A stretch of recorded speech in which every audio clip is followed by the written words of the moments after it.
اعوذ باللہ من الشیطان الرجیم بسم اللہ الرحمن الرحیم رب اشرح لی صدری ویسر لی امری واحلل عقدۃ من لسانی یفقہوا قولی رب زدنی علما۔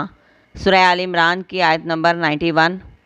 ان الذین، بے شک وہ جنہوں نے کافروا کفر کیا، وماتوا اور مر گئے، وہم کفار اس حال میں کہ وہ کافر تھے، فلن یقبل تو ہرگز نہیں قبول کیا جائے گا، من احدہم ان میں سے کسی ایک سے، ملء الارض زمین بھر، ذہباً سونا، ولو افتدی اور اگرچہ وہ فدیہ دے، بھی اس کو، اولئک یہی لوگ ہیں، لہم ان کے لیے، عذاب علیم عذاب ہے دردناک، وما اور نہیں، لہم ان کے لیے، من ناصرین مددگاروں میں سے کوئی۔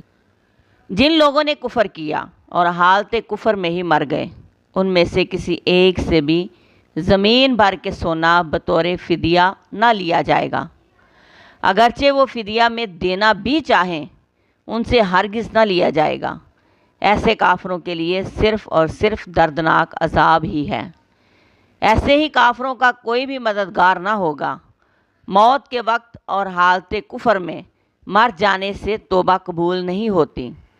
ایسا انسان جو حالت کفر میں ہی مر گیا، اس کی توبہ نہیں، کوئی بھی اس کی بخشش کی دعا نہیں کر سکتا، کیونکہ اب اس کی توبہ قبول ہی نہیں ہو سکتی، خواہ وہ اس توبہ کے لیے زمین بھر سونا فدیے کے طور پر کیوں نہ دے، اس سے نہ لیا جائے گا اور نہ ہی اسے معاف کیا جائے گا۔ اس دنیا میں غفلت کے ساتھ زندگی بسر کرنا سراسر ہلاکت کا سودا ہے۔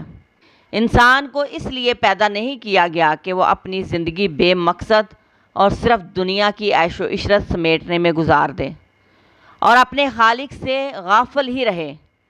کافر اگر حالت کفر میں ہی مر گیا تو کوئی بخشش، کوئی معافی، کوئی توبہ نہیں، نہ ہی کوئی اس کے لیے بخشش کی دعا کر سکتا ہے۔ ہمیں بھی چاہیے کہ ہم توبہ کر کے دنیا میں ہی اپنے گناہوں کی معافی مانگ لیں اور غفلت میں نہ پڑے رہیں۔ ایسا نہ ہو کہ موت آ جائے، توبہ کا دروازہ بند ہو جائے، تو پھر ساری دنیا بھی فدیے میں، بدلے میں دو گے تو اللہ قبول نہ کرے گا۔ جو دنیا کمانے میں تم نے اپنی آخرت داؤ پہ لگا دی، وہی مال اگر دینا چاہو گے تو قبول نہ کیا جائے گا۔ انسان چاہے گا کہ میری اولاد، ماں باپ، بیوی، کنبہ قبیلہ، میرا مال، سب کچھ مجھ سے لے لیا جائے، بس مجھے جہنم سے چھٹکارا دے دیا جائے، تو ایسا ہرگز نہ ہوگا۔ یہ تمام رشتے ناطے، مال و دولت قیامت کے دن کچھ کام نہیں آئیں گے۔ اگر کسی چیز نے کام آنا ہے تو وہ ہے ایمان اور عمل صالح۔ اچھے اعمال ہوں گے تو جہنم سے بچ سکو گے۔ اس آیت میں خبردار کیا جا رہا ہے کہ اب توبہ کر لو، سدھر جاؤ۔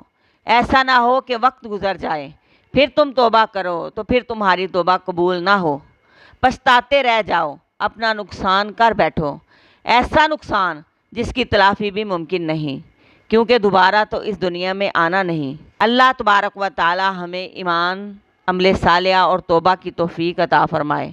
آمین ثم آمین۔